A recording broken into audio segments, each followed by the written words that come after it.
ಈ ಬಿಸಿ ಅನ್ನಕ್ಕೆ ಈ ಥರ ಮೂಲಂಗಿ ಬೇಳೆ ಸಾರು ಮಾಡಿಕೊಂಡು ಮೇಲ್ಗಡೆ ತುಪ್ಪ ಹಾಕ್ಕೊಂಡು ಊಟ ಮಾಡಿದ್ರೆ ಎಂಥ ರುಚಿ ಅಂತೀರಾ ಫ್ರೆಂಡ್ಸ್. ಈ ಥರ ರುಚಿ ಹೋಟೆಲಲ್ಲೂ ಸಿಗಲ್ಲ ನಿಮಗೆ. ಮಾಡಿ ನೋಡಿ, ಟ್ರೈ ಮಾಡಿ ಫ್ರೆಂಡ್ಸ್. ಹಾಯ್ ಫ್ರೆಂಡ್ಸ್, ನಮಸ್ತೆ. TRD ಚಾನಲ್ಗೆ ತಮಗೆಲ್ಲರಿಗೂ ಪ್ರೀತಿಯ ಸ್ವಾಗತ ಫ್ರೆಂಡ್ಸ್. ಎಲ್ಲರೂ ಹೇಗಿದ್ದೀರಾ? ಚೆನ್ನಾಗಿದ್ದೀರಾ ಅಂತ ಭಾವಿಸ್ತೀನಿ ಫ್ರೆಂಡ್ಸ್. ಹಾಗೆ ಇವತ್ತು ನಾನು ಒಂದು ಸಿಂಪಲ್ ಮೂಲಂಗಿ ಸಾಂಬಾರನ್ನು ಮಾಡ್ತಾ ಇದ್ದೀನಿ. ಸೊ ಹಾಗೆ ನಾನು ಬೇಳೆ ತೊಳೆದು ನೆನೆಸಿದ್ದೆ ಒಂದು ಅರ್ಧ ಗಂಟೆ. ಸೊ ಟೈಮ್ ಇತ್ತು ಹಾಗಾಗಿ ನೆನೆಸಿದ್ದೆ. ಟೈಮ್ ಇಲ್ಲ ಅಂದರೆ ಡೈರೆಕ್ಟಾಗಿ ಬೇಯೋಕ್ಕೆ ಹಾಕ್ಬಿಡ್ತೀನಿ. ಸೊ ನಾನು ನೆನೆಯೋಕ್ಕೆ ಅಂತ ನೀರು ಹಾಕಿದ್ನಲ್ಲ, ಅದೇ ನೀರನ್ನು ಕುಕ್ಕರಿಗೆ ಬಸಿತೀನಿ ಇವಾಗ. ಸೊ ನೋಡಿ, ಇವಾಗ ನಾನು ತೊಗರಿಬೇಳೆ ಮತ್ತು ಹೆಸರು ಬೇಳೆ ಮತ್ತು ಕೆಂಪು ಬೇಳೆ, ಇದು ಮೈಸೂರು ಬೇಳೆ ಅಂತ ಹೇಳ್ತಾರಲ್ವ, ಈ ಕೆಂಪು ಬೇಳೆ. ಸೊ ಇದನ್ನು ನನ್ನ ಕೈ ಮುಷ್ಟಿಯಲ್ಲಿ ಒಂದೊಂದು ಮುಷ್ಟಿಯನ್ನು ಹಾಕ್ಕೊಂಡಿದ್ದೆ.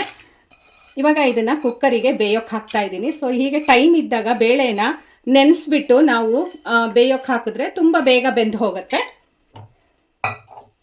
ಸೊ ಹಾಗೆ ನಾನು 4 ಟೊಮೆಟೊ ಹಾಕ್ತಾ ಇದ್ದೀನಿ.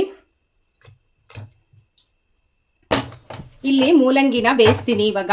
ಸೊ ಇಲ್ಲಿ ಬೇಳೆ ಬೇಯೋಕೆ ಇಟ್ಟಿದ್ದೀನಿ. ಸೊ ಇವಾಗ ಇಲ್ಲಿ ಮೂಲಂಗಿ ಬೇಯೋಕೆ ಇಟ್ಟಿದ್ದೀನಿ. ಸೊ ಯಾಕೆ ಅಂತಂದರೆ ಬೇಳೆ ಜೊತೆಗೆ ಹಾಕ್ಬಿಟ್ರೆ ತುಂಬ ಮೆತ್ತಗಾಗ್ಬಿಡತ್ತೆ, ತಿನ್ನೋಕ್ಕೆ ಬಾಯಿಗೆ ಸಿಗೋದಿಲ್ಲ ಮೂಲಂಗಿ. ಹಾಗಾಗಿ ನಾನು ಮೂಲಂಗಿನ ಸಪ್ರೇಟಾಗಿ ನೋಡಿ ಬೇಯಿಸ್ಕೊಳ್ತಾ ಇದ್ದೀನಿ. ಇದು ಮೂಲಂಗಿ ಬೇಳೆ ಬೇಯೋ ಅಷ್ಟರಲ್ಲಿ ಸೊ ಮೂಲಂಗಿನೂ ಸ್ವಲ್ಪ ಬಾಯ್ಲ್ ಆಗಿಬಿಡತ್ತೆ. ಇವಾಗ ನೋಡಿ, ಮೂಲಂಗಿ ಬೆಂದಿದೆ, ಒಂದು 3/4% ಅಷ್ಟು ಬೆಂದಿದೆ. ಉಪ್ಪು ಹಾಕಿ ಬೇಯಿಸಿದ್ದೆ, ಸಾಕಿದಿಷ್ಟು ಬೆಂದರೆ. ಇವಾಗ ನಾನು ಇಲ್ಲಿ ಒಗ್ಗರಣೆಗೆ ಇಡ್ತಾ ಇದ್ದೀನಿ. ನೋಡಿ, ಒಂದು ಸ್ವಲ್ಪ ಎಣ್ಣೆ ಹಾಕಿದ್ದೀನಿ. ಒಗ್ಗರಣೆಗೆ ಎಷ್ಟು ಬೇಕೋ ಅಷ್ಟು, ಒಂದು 3-4 ಸ್ಪೂನ್ ಅಷ್ಟು ಎಣ್ಣೆ ಹಾಕಿದ್ದೀನಿ. ಎಣ್ಣೆ ಕಾದಿದೆ. ಈಗ ಸಾಸಿವೆ ಜೀರಿಗೆ ಹಾಕಬೇಕು. ಫ್ಲೇಮನ್ನು ಸ್ವಲ್ಪ ಕಡಿಮೆ ಮಾಡಿಬಿಟ್ಟು ಸಾಸಿವೆ ಜೀರಿಗೆ ಹಾಕ್ತಾ ಇದ್ದೀನಿ.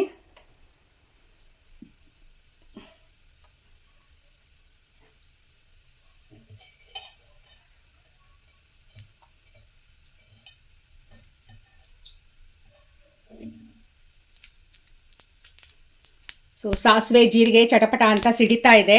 ನಾನು ಸ್ಟವ್ ಆಫ್ ಮಾಡ್ತೀನಿ ಫ್ರೆಂಡ್ಸ್. ಆಫ್ ಮಾಡಿಬಿಟ್ಟು ಸಾಕಿದಿಷ್ಟು. ಇವಾಗ ಕರ್ಬೇವಿನ ಸೊಪ್ಪನ್ನು ಹಾಕ್ತಾ ಇದ್ದೀನಿ.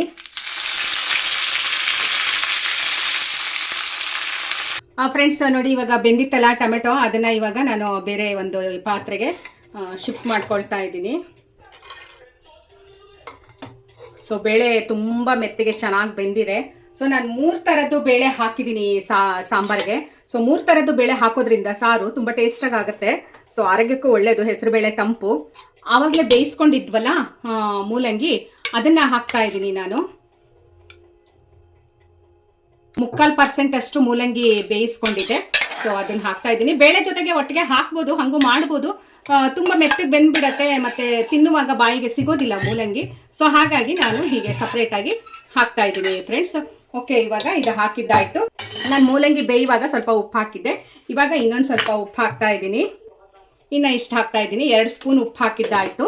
ಇವಾಗ ಸ್ಟವ್ ಆನ್ ಮಾಡ್ತೀನಿ. ಇವಾಗ ಇಷ್ಟು ಸಾಂಬಾರು ಪುಡಿಯನ್ನು ಹಾಕ್ತಾ ಇದ್ದೀನಿ. 1.5 ಸ್ಪೂನ್ ಇದೆ. ಒಂದು 2 ಸ್ಪೂನಿನಷ್ಟು ಖಾರದ ಪುಡಿ ಹಾಕ್ತಾ ಇದ್ದೀನಿ. ಮಿಕ್ಸ್ ಮಾಡೋಣ.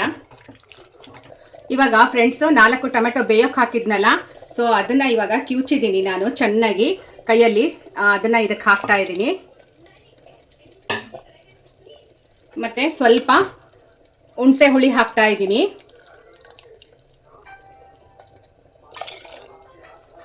ಇವಾಗ ಇಷ್ಟು ಬೆಲ್ಲ ಹಾಕ್ತಾ ಇದ್ದೀನಿ. ನಾವು ಕೆಲವೊಂದು ಪಲ್ಯಕ್ಕೆ, ಸಾರಿಗೆ ಬೆಲ್ಲ ಹಾಕ್ತೀವಿ. ಸೊ ನಮ್ಗೆ ಅದು ಹಾಕಿದ್ರೇ ಸ್ವಲ್ಪ ರುಚಿ ಹೆಚ್ಚೋದು ಸಾರು. ಕುದಿಬೇಕು ಫ್ರೆಂಡ್ಸ್. ಇವಾಗ ಇದು ಉಪ್ಪು ಖಾರ ಹುಳಿ ಸಾಕಾ ಬೇಕಾ ಅಂತ ನೋಡ್ತೀನಿ. ಕರೆಕ್ಟಾಗಿದೆ ಫ್ರೆಂಡ್ಸ್. ನೋಡಿ, ಸಾಂಬಾರು ಇವಾಗ ಕುದಿತಾ ಇದೆ. ಇವಾಗ ಸೊ ಉಪ್ಪು ಖಾರ ಹುಳಿ ಎಲ್ಲ ಮೂಲಂಗಿಗೆ ಚೆನ್ನಾಗಿ ಹಿಡ್ಕೊಂಡಿದೆ. ಸೊ ಇವಾಗ ನೋಡಿ, ಒಗ್ಗರಣೆ ಮಾಡಿಟ್ಕೊಂಡಿದ್ನಲ್ಲ, ಸಾಸಿವೆ ಜೀರಿಗೆ ಮತ್ತು ಕರ್ಬೇವಿನ ಸೊಪ್ಪು, ಅದನ್ನು ಇದಕ್ಕೆ ಹಾಕ್ತಾ ಇದ್ದೀನಿ.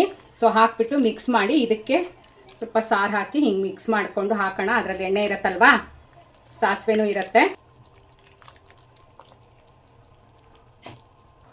ಓಕೆ ಫ್ರೆಂಡ್ಸ್, ಇಷ್ಟೊತ್ತು ಮೂಲಂಗಿ ಬೇಳೆ ಸಾಂಬಾರು ಹೇಗೆ ಮಾಡೋದು ಅಂತ ನೋಡ್ಕೊಂಡ್ರಲ್ಲ. ನೀವು ಕೂಡ ಮನೆಯಲ್ಲಿ ಒಂದ್ಸಲ ಟ್ರೈ ಮಾಡಿ, ತುಂಬ ಚೆನ್ನಾಗಿರುತ್ತೆ. ಈ ರೀತಿ 3 ಥರ ಬೇಳೆಗಳನ್ನು ಹಾಕಿ ಸಾಂಬಾರು ಮಾಡೋದ್ರಿಂದ ಆರೋಗ್ಯಕ್ಕೂ ಒಳ್ಳೆಯದು, ರುಚಿ ಕೂಡ ತುಂಬ ಚೆನ್ನಾಗಿರತ್ತೆ. ಸೊ ಮುದ್ದೆಗೆ, ಅನ್ನಕ್ಕೆ ಇದು ತುಂಬ ಸೂಟ್ ಆಗುತ್ತೆ ಮೂಲಂಗಿ ಬೇಳೆ ಸಾಂಬಾರು. ಬಟ್ ಇವತ್ತು ನಾನು ಬರೀ ಅನ್ನಕ್ಕಷ್ಟೇ ಮಾಡಿದ್ದೀನಿ, ಬೇರೆ ಏನು ಮಾಡಲಿಲ್ಲ. ಸೊ ನೀವು ಕೂಡ ಮನೇಲಿ ಒಂದ್ಸಲ ಟ್ರೈ ಮಾಡ್ತೀರಾ ಅಂತ ಅನ್ಕೊಳ್ತೀನಿ ಫ್ರೆಂಡ್ಸ್.